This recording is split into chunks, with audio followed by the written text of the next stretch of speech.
Get your paws off me. I'm going. Jeez, you think we was in a rush. I got all the time. Hey, did you see that? She pulled me. No. She smacked me, yeah. I could press charges. I could sue you. I got a witness here, right, Doc? Dissociative identity disorder causes people to have 2 or more personalities that are alternately in control. Kaylee has 2 extra personalities. One of them has committed a murder. The question is, who? So how you doing, Doc? How you doing? Me? Great, I'm having the time of my life. They gave me a new roomie yesterday. Some sniveling, nose-blowing one who cried all night. Can you believe that? I told her she didn't quit her sniveling and went in to shove her face through a wall. What? No, I was nasty as could be about it. I said, pleased to meet you, how you doing? You can call me Pat, and if you don't quit your sniveling, nose-blowing and shove your stinking face through the stinking wall! And that did the trick. Hey, you know how it is with people. They push, and they push, and they push, and they don't stop pushing until you put some fear in them, you know? Some people think they can do whatever they want to. They think you use you like an animal. They don't care who they hurt. They don't care who they disturb. They can use you like a singing ashtray. Like... Where? She's scared. Oh, hi, Mr. Doctor. I woke up and... Where's my dolly? Oh, I can't move my hands. I'm not a bad cowboy. These handcuffs are for bad cowboys. Bang, bang. The bad cowboys are good people, and the sheriff lady has to put handcuffs on them. But I'm not a bad cowboy. Bang, bang. Make the sheriff lady take them off, please. Thanks, sheriff lady. You're nicer than you look. Ugly, but nice. Leisha's hungry. I know. Leisha's hungry. Don't say Leisha, say Felicia. Big girls don't talk big talk. That's what Mommy says. She says, Felicia, be a big girl. Mr. Daddy doesn't like it when you act like a baby. Don't make Mr. Daddy mad. He gets mean when he's mad. He hurts Leisha. Leisha has boo-boos. Want to see? See? Boo-boo. And see? Another boo-boo. Why Mr. Daddy put a cigarette on Leisha? Leisha's a good girl. Not a bad cowboy. Bang, bang. Leisha. Doctor. A girl takes a little nap and you start removing her clothing. Shame on you. You like this nail polish? It's called Hot House Rose. You like? That's enough for now. We haven't been formally introduced now, have we? You can call me Kaylee.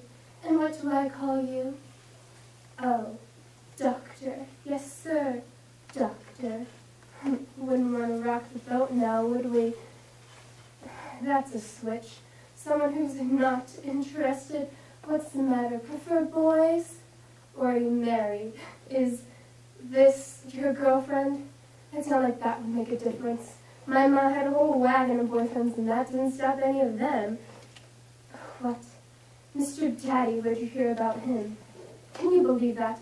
Us kids had to call him Mr. Daddy.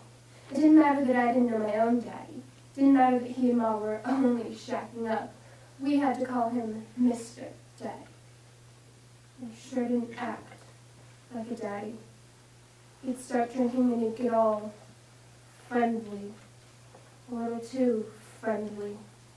And I'd kick and I'd scream, you know, but if I didn't make him happy, if I didn't give him his way, he'd take out a cigarette and he'd take a big puff until the tip was bright red, and I could see it coming even closer and closer, and who do you think he is? Some people think they can do whatever they want to. They think you use it like an animal, like an ashtray. I ran into Ma's room and I knew what to do. I locked the door and I knew it was in here somewhere. Some people don't stop until you put fear into them, you know? I was looking for all the doors. He's banging on the door. Harder, harder, pat, harder. There, ha, the gun. Bang! Bang! Bang! Bang! Leisha's a good girl. Not a bad cowboy. Bang, bang. Leisha.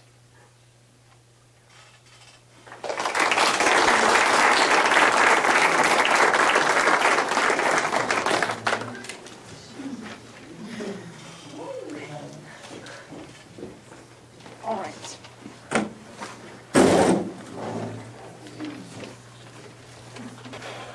All right. I have an oration entitled What's Done is Done. So, If you look back, you'll soon be going that way. This action of always looking back could also be called regret. Regret is one of the most dangerous and most universal responses to the consequences of our actions, or lack thereof. Everyone has something they wish they hadn't done. Everyone has something they wish they could go back in time and change. Even Lady Macbeth, in Shakespeare's Macbeth, eventually has so much regret over killing the king that she commits suicide.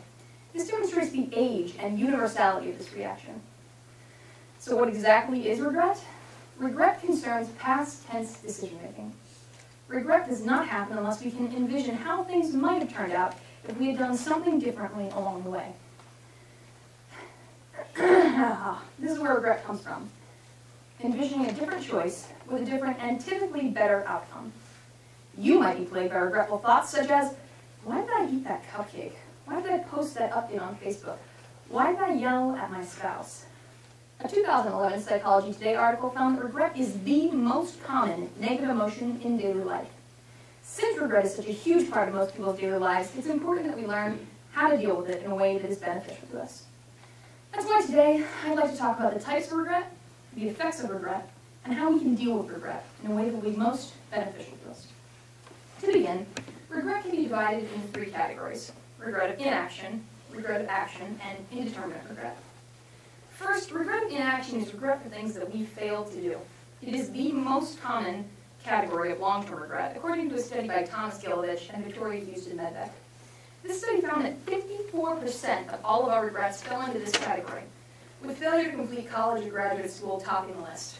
Common regrets of inaction include, I wish I'd spent more time with my family, or I wish I'd been more assertive or more selfish in developing my abilities. Regret of inaction is also shown to cause the most pain in the long term. Another type of regret is regret of action. Regret of action is actually the smallest category of long-term regret, according to the Cornell University study. It came in at only 12% of all of our regrets. Common regrets of action include things like, I wish I hadn't smoked, or I wish I hadn't married so young. Although regrets of inaction can cause the most pain in the long term, regrets of action can cause the most pain in the short term. It often takes a while for it to really sink in that we've missed a great opportunity. However, it's often perfectly clear after we do something we regret that we've made a poor choice. This leads to immediate regret and pain as we visualize how we could have avoided doing something. A third type of regret is indeterminate regret. Indeterminate regret is regret for things that we did but wish we had done differently. It falls between regret of inaction and regret of action and commonality of long-term regret. Common indeterminate regrets include, I wish I'd chosen a different occupation, I wish I'd studied something else in college, or I wish I'd raised my children differently. A study at Wake Forest University found that indeterminate regret can cause the deepest kind of pain and regret. Regardless of the type of regret you may suffer from, the effects are never positive. If you have regrets, there will be negative physical and mental effects. A study in Psychology Health in 2011 found that some of the physical effects of regret include chronic stress and depression. Chronic stress leads to decreased hormonal and immune system functioning. In other words, regret can make us sick. Also, chronic stress causes severe headaches and migraines. When we are stressed, the hormone cortisol is released en masse. Mass cortisol release causes increased heart rate, higher blood pressure, disrupted digestive functioning, and disrupted blood and glucose levels. What does all this lead to? A heart attack. Therefore, regret can kill you. Although this may be an extreme example of the results of regret, common effects include severe headaches and, obviously, very severe stress. In addition, regret can cause insomnia, as we go over in our minds how we could have done things differently when we should be sleeping. And depression can cause exhaustion, only compounding this issue. The psychological effects of regret are equally powerful. Since regret is past tense decision-making, and since we cannot change things that we've done in the past, regret causes a feeling of helplessness. In addition, regret can get us stuck in a spiral of depression and of unhappiness and eventually depression. The Harvard newsletter tells a story of a man who always chose the same set of lottery numbers. But one time he forgot to renew his ticket, his numbers came up. This man was so full of regret and pain that he committed suicide. Mentally getting this close to being rich and then not getting it because of his own inaction was too much for this man to bear. This demonstrates how powerful and dangerous regret can be in our lives. In addition, regret can ruin our relationships with other people. Regret is often a very self-centered response as we think about how we failed and how our lives could be different or better, and this leads to a lack of trouble relating to others. Finally, motivation can be destroyed by regret. We think, I wouldn't have to do this if I had only fill in your regret here. This leads to a lack of quality performance and general dissatisfaction with life. To avoid suffering these negative effects, we must learn to deal with regret in a way that will be beneficial to us. Some sources will actually argue that regret is a good thing because it leads to better decision-making in the future. I disagree. With regret, there is no future. Instead, I prefer a policy of don't regret, but don't forget. It is true that if we forget our failures, we will keep repeating the same mistakes over and over again. However, if we regret our failures and constantly wish we had done things differently, we will not be able to move forward to make better decisions in the future. The first thing we need to do in order to get rid of our regret is to accept what happened. We must accept that there were better choices available and that we failed to choose them. Then, we must remember that the choice we made is in the past. There is nothing we can do to change our choice or do things differently. It's done. Instead, we must focus on the things that we can control. We can't change the fact that we ruined a relationship, but we can try to repair it. We can't change the fact that we didn't study hard enough in college, but we can learn things now to improve ourselves and our position in the world.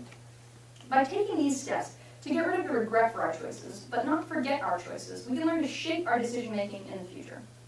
One study by Rebecca Miller found that people who have thought about how the past might have been different are better at thinking of things they can do differently and better in the future.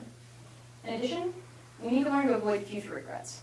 We need to take into account the following question as a part of our standard decision-making. Will I, or will I not, have regrets if I do or don't do this? Ultimately, if you are seeking greater happiness in your life, then the daily decisions you make need to take into account the regret factor. So now what? Now, it's time to let go and move forward. I hope that today, after learning about the types of regret, the effects of regret, and how we can deal with regret in a way that will be beneficial to us, you can get rid of any guilt or regret that may be bogging you down. Lady Macbeth says it best. Things without all remedy should be without regard. What's done is done. Although her choices later haunt her, perhaps if she had remembered her own advice, she too could have moved forward. It is my opinion that we are all on a path in life. And if we stop to look back at the crossroads, we'll never go anywhere. So that's why today, I hope we can face forward and enjoy the sights on the path we've chosen. Thank you.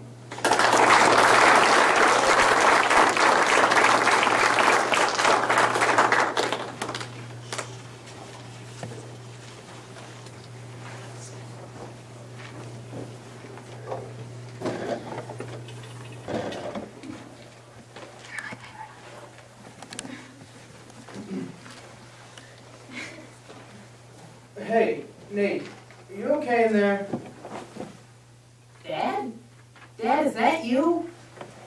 Yeah, it's me. Is everything all right? You've been in there for a long time. I'm stuck. What? What was that? I'm locked in? Nate is stuck in the bathroom of a restaurant, and he wants out now. Will anybody be able to get him out before all heck breaks loose? Locked In, by Rick Francis. What do you mean you're locked in? Yeah, the door is stuck. I tried to open it, it just wouldn't budge. Dad, I'm scared. You'll be fine.